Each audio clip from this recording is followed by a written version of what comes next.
A ATV está na Electric Days 2023, a feira da mobilidade elétrica ESG Sustentabilidade, e nós estamos agora com José Palazzi, diretor sênior da Qualcomm.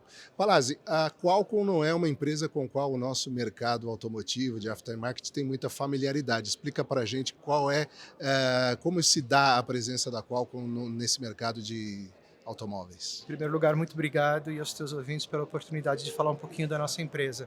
Somos uma empresa de tecnologia. Temos uma base de 40 mil funcionários espalhados no mundo inteiro, uma empresa que fatura em torno de 40 bilhões de dólares, mas de fato somos pouco conhecidos. E o motivo disso é porque nós somos tidos como um fabricante de matéria-prima e de propriedades intelectuais, desde os primórdios do telefone celular. Só que a tecnologia celular evoluiu. Então, se no primeiro momento nós víamos essa tecnologia somente para falar ao telefone, e no segundo momento para mandar mensagens de textos ou para acessar nossa conta no banco, hoje se expandiu de uma forma exponencial, de modo que os veículos são a real expressão de onde isso podia chegar.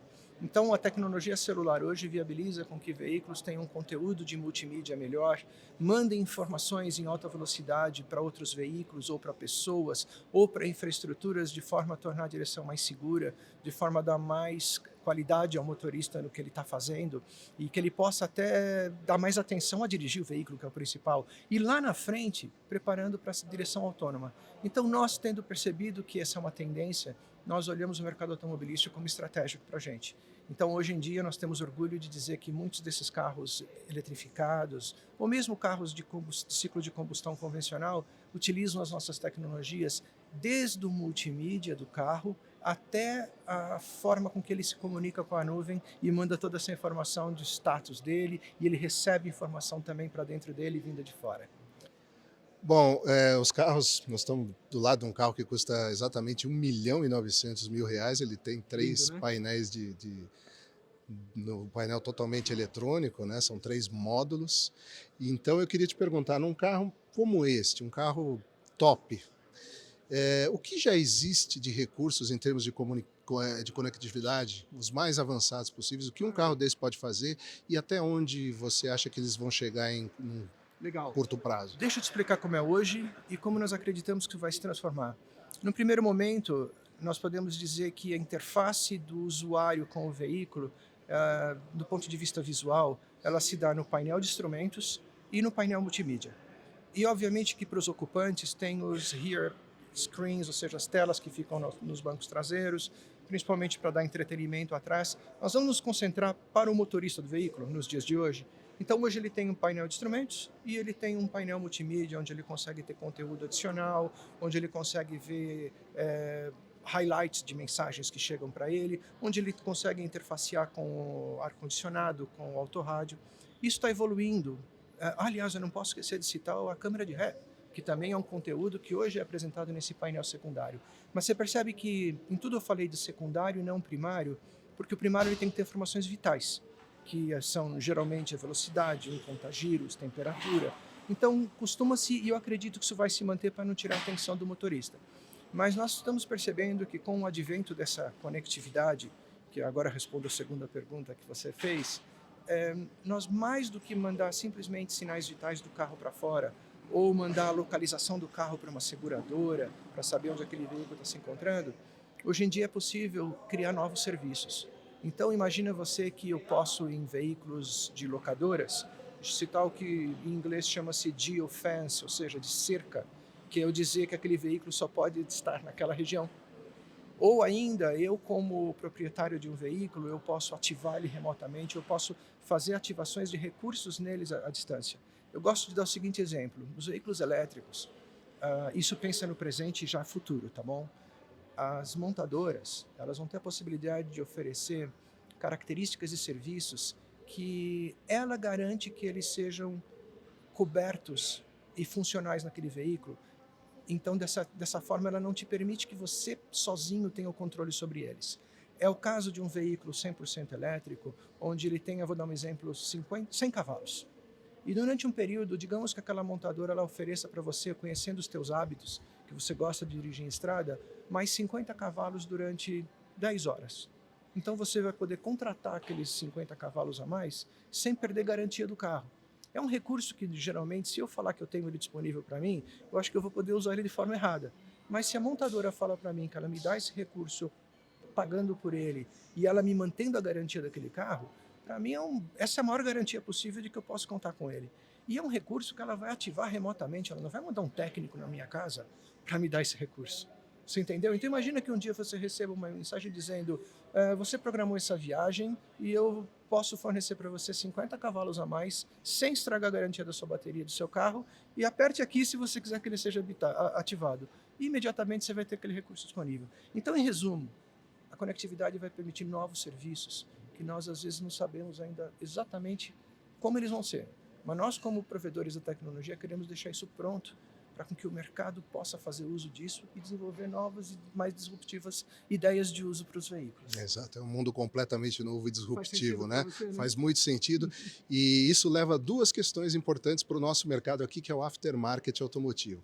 A primeira, propriedade dos dados. O carro conversa em tempo real, né?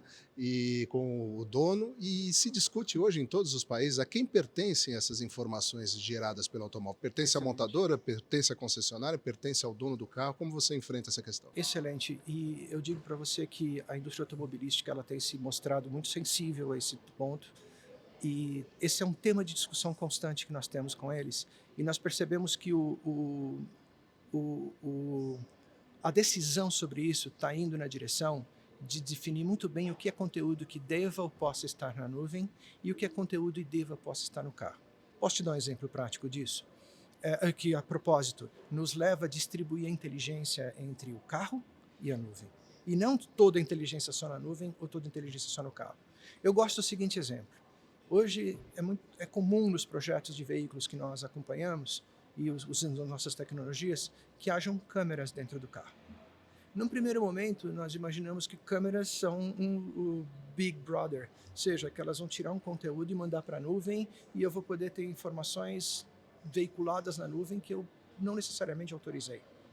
Mas e se nós considerarmos que essas câmeras sejam utilizadas dentro do veículo, simplesmente com a inteligência lá dentro, de forma que ela tome a decisão que ela tem que tomar de permitir que aquele carro dê a partida, porque é você que foi reconhecido como a pessoa autorizada naquele momento, e sem necessariamente ter mandado essa imagem para a nuvem. Você entendeu o que eu quero dizer? É o que eu chamo da inteligência local, onde todo o atributo de imagem, de comparação, está dentro do veículo. Agora, vamos ao exemplo de como isso interfaceia com a nuvem. Digamos que num determinado momento eu sou uma locadora de veículos, e que eu quero simplesmente contar quantas pessoas diferentes dirigiram aquele veículo naquele período de tempo. Então a única informação que vai para a nuvem é um número, dizendo hoje foram 2, 3, 4, 5 pessoas.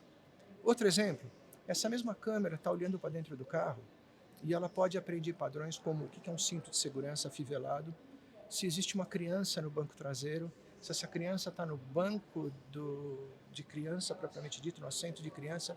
Você concorda comigo que esse é um tipo de conteúdo que eu não preciso identificar se há um rosto? Eu não preciso identificar quem é a criança. Eu somente preciso usar a inteligência para me dizer que aquele conteúdo foi afivelado, que ela cinta foi afivelada e que a criança está no banco de trás e mandar um warning no painel dizendo, olha, você está com uma criança no banco de trás e ela não está no banco. Entendeu o exemplo? Essa é uma inteligência que pode rodar na nuvem. Então, o resumo para você é, a indústria automobilística, juntamente com nós como provedores de tecnologia, estamos tentando ao máximo possível preservar as informações que devam ser sigilosas para dentro do ambiente do veículo, de forma que elas não vazem, não sejam trocáveis. E utilizar somente o contexto do que possa ser rastreável ou aproveitável para a condução segura, como informações que são processadas na nuvem. Bom, então vamos a outra questão, que é um desdobramento disso que nós estamos conversando agora. Os veículos antigos entre aspas, né?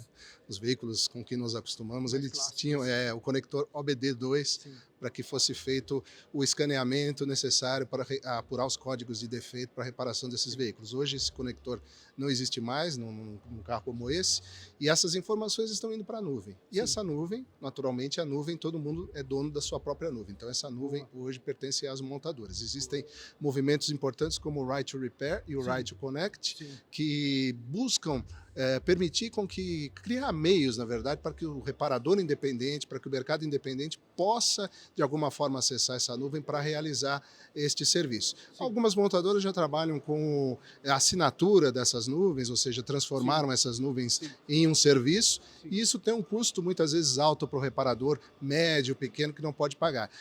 De que forma você projeta a evolução dos movimentos Right to Repair, Right to Connect, para poder abrir essas informações dentro do possível para que o reparador independente possa continuar realizando seu trabalho? Claro, eu acho que de uma forma muito parecida com como aconteceu nos primórdios da porta OBD. Quando a porta OBD ela evoluiu até o nível 2, ela não era acessível a tudo e a todos. Se deve se recordar que no começo, não o protocolo de camada física, mas a camada de enlace para cima era tratada a 7 chaves pelos fabricantes. A diferença é que era uma porta física, onde era possível testar e simular, fazer engenharia reversa e descobrir. Nós acreditamos que o modelo da porta física mecânica não dava para segurar muito tempo, porque apesar dela dar uma informação maravilhosa, ela é muito insegura também. Porque assim como ela pode ser utilizada para o bem, ela pode ser utilizada para o mal. Entende o que eu quero dizer? No contexto de uso malicioso dela. É uma porta de comunicação. Entende? O fato do veículo estar cada vez mais conectado e o de não tê-la fisicamente, mas ter o conteúdo dela disponível, mesmo que num primeiro momento, agora onde nós estamos na vanguarda do veículo eletrificado, onde nós estamos vendo a importância da conectividade dele e essa informação não está tão acessível, nós acreditamos piamente que num determinado momento vai haver um layer de abstração de todo esse hardware, eu vou chamar assim, de forma que exista sim a oportunidade para manutenção tanto preventiva como preditiva, como corretiva, porque as próprias montadoras não vão ter condições de dar demanda e atenção a todo o parque instalado. E é uma coisa tão natural a evidência disso, que você vê que os protocolos, mesmo no OBD2, foram posteriormente documentados. Nem digo todos, mas a grande maioria. Então, é tudo uma questão de tempo. Eu acho que este não é um momento que ainda esteja fácil, e eu entendo isso. Se me colocasse no papel de um profissional de manutenção de veículos, eu me sentiria também com essa dificuldade nesse momento, mas temos que considerar que nós estamos ainda na vanguarda do início da tecnologia. Ela vai evoluir. Ainda nós não estamos falando numa camada de enlace regulamentada, onde todos possam fazê-la de forma igual. Mas nós confiamos que isso vai acontecer em um determinado momento. E quando isso acontecer, a única diferença é que não vai ser uma conexão física na OBD do carro, mas sim, eu vou conversar provavelmente com um dashboard, perdoa pelo termo em inglês, mas eu vou conversar com um dashboard disponibilizado por aquela marca, aquele maker daquele carro, onde ele vai me dar as informações que eu quero para a inteligência da minha unidade portátil poder me dizer em mensagens na língua que eu quiser ou no formato que eu quiser, aonde eu tenho que observar a manutenção, como é hoje com a porta OBD. Muito bem, muito obrigado por esses esclarecimentos, excelente conteúdo, e a gente vai acompanhar com muito interesse, porque isso é uma tendência, mais do que uma tendência, é uma realidade já no mercado, e está todo mundo muito curioso para saber até onde nós vamos chegar com essa evolução tecnológica. Todos nós. Estamos animados com o futuro, e eu te convido para ver o futuro com a gente, e muito obrigado pela oportunidade, mais uma vez, em nome da Qualcomm, de endereçar perguntas muito boas, como as que você trouxe, e de falar para a tua audiência que, acreditem, as coisas vão ficar muito interessantes daqui para frente. Com certeza.